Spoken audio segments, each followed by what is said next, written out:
Number 1 तो है कि आपको लेबर पेन्स तो मुसलसल आई जा रही हैं, लेकिन यूट्रस का मुंह नहीं खुल रहा। नंबर 2 जो नेचुरल लेबर होता है उसमें रप्चर की रिस्क बहुत कम होता है। देन सेकेंडली अगर आपकी लेबर पेन्स रुक ही नहीं रही है, यानी अगर स्टार्ट हुई है और मुसलसल आपके पेट में दर्द है, या अगर आपका पिछला सी सेक्शन इस वजह से हुआ था कि बच्चा फंस गया था, ऑब्स्ट्रक्ट हो गया था, तो अब आपने ट्रायल की तरफ नहीं जाना।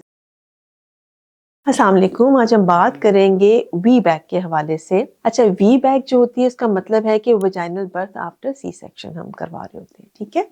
अब वी बैक जो होती है विद रिस्क होती है। जब हम आपको वी बैक के बारे में ऑफर दे रहे होते हैं या आप चाह रहे होते हैं, तो हम कुछ रिस्क भी बता रहे होते हैं कि अच्छा ये क्या रिस्क है। उनमें जो सबसे इम्पोर्टेंट रिस्क होता है और जो सब हमारे लिए भी नाइटमेयर होता है और आप लोगों के लिए भी हो सकता है, वो ये हो सकता है कि बच्चा जो यूट्रस है ड्यूरिंग जो है लेबर पेन जो है वो जहाँ से पहला स्कार लगा हुआ है वहां से खुलना शुरू हो जाए। ये दो तरह का होता है। एक होता है डिहेसेंस।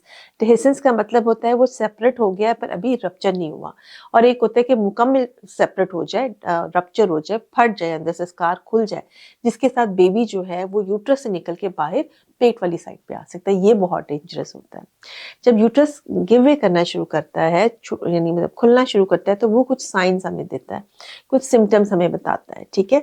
और वो बहुत इंपॉर्टेंट होते हैं। जब कभी भी जहाँ कहीं भी आप ये ट्रायल ले रहे हैं, यानी आपकी नॉर्मल पहले सी सेक्शन है और आप नॉर्मल डिलीवरी चाह रहे हैं, तो कुछ साइंस ऐसे हैं जिनके बारे में आपको पता होना चाहिए।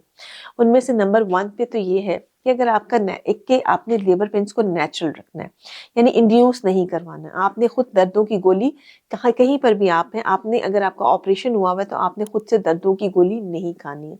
कोई ऐसी चीज़ें जो खुद से दर्दें लगा देती हैं, कोई ऐसी ड्रिप्स वगैरह आपने नहीं लगवानी। नंबर 1। नंबर 2 जो नेचुरल लेबर होता है उसमें रप्चर की रिस्क बहुत कम होता है। इसके अलावा जो बहुत इंपॉर्टेंट है कि जो आपका पिछला सी सेक्शन हुआ हुआ है वो अनइवेंटफुल था। उस वक्त कोई मसले और मसाइल नहीं हुए थे, उस वक्त कुछ ऐसे एक्स्ट्रा टेयर्स नहीं आए थे जिसके साथ अब ये रिस्की हो गया हो, ठीक है। ये भी बहुत इंपॉर्टेंट है। या अगर आपका पिछला सी सेक्शन इस वजह से हुआ था कि बच्चा फंस गया था, ऑब्स्ट्रक्ट हो गया था, तो अब आपने ट्रायल की तरफ नहीं जाना। तो कुछ थोड़ी सी बातें जिस पर आपने ध्यान देना है।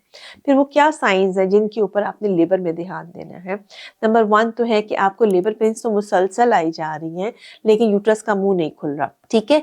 ये बहुत इंपॉर्टेंट होता है। समटाइम्स यूट्रस वहां से खुलना शुरू हो जाता है। जब वो खुलना शुरू हो जाता है तो डिस्पाइट की लेबर पेन्स आ रही होती हैं, लेकिन यूट्रस का मुंह जो है वो नहीं खुल रहा होता, तो ये इंपॉर्टेंट साइन है।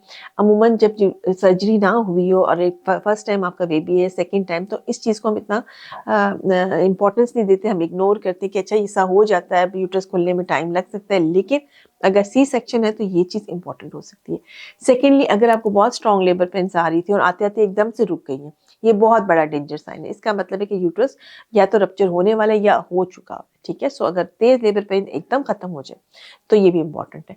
देन सेकेंडली अगर आपकी लेबर पेन्स रुक ही नहीं रही है, यानी अगर स्टार्ट हुई है और मुसलसल आपके पेट में दर्द है, स्ट्रॉन्ग किस्म की दर्द है जो कि रुक नहीं रही है, ये भी एक डेंजर साइन है, बहुत बड़ा डेंजर साइन है। आपको एकदम से ब्लीडिंग होना शुरू हो गई है, ये भी एक डेंजर साइन हो सकता है कि वहाँ पे यूट्रस खुल गया। और इसके अलावा जो है एक और जो इंपॉर्टेंट चीज़ है कि बेबी की हार्ट बीट। अगर आप ऐसे हॉस्पिटल में डिलीवरी करवा रहे हैं जहाँ पे मुसलसल हार्ट बीट चेक हो रही है, सबसे पहला साइन जो हमें मिलता है वो ये कि बच्चे के हार्ट बीट डिस्टर्ब होना शुरू हो जाते हैं, पास दफ़ा यूरिन में ब्लड आना शुरू हो जाता है। तो बहुत सारे ऐसे साइन एंड सिम्टम्स हैं। पेशेंट की पल्स बहुत ज़्यादा तेज़ होना शुरू हो जाती है।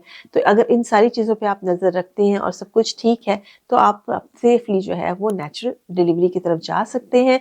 लेकिन अगर आपको इनमें से कोई भी वार्निंग साइन मिलता है तो प्लीज़ आपने इस ट्रायल को बंद कर दीजिए और आप सी सेक्शन को ऑप्ट कर लीजिए। जिनका ऑलरेडी सी सेक्शन हुआ हो उन्होंने नॉर्मल का ट्रायल कभी भी ऐसी जगह पे नहीं लेना जहाँ सिजेरियन की फैसिलिटी नहीं है। सो जहाँ कहीं भी आपने ट्रायल लेना है ऐसी जगह लेना है जहाँ पर ऐसे रिस्क देखते हुए या ऐसी प्रॉब्लम्स देखते हुए फौरी तौर पर ऑपरेट किया जा सके, तभी ऐसी सूरत हाल में बच्चे की जान बचाई जा सकती है। तो बहुत सारा ख्याल रखें, दुआओं में याद रखें।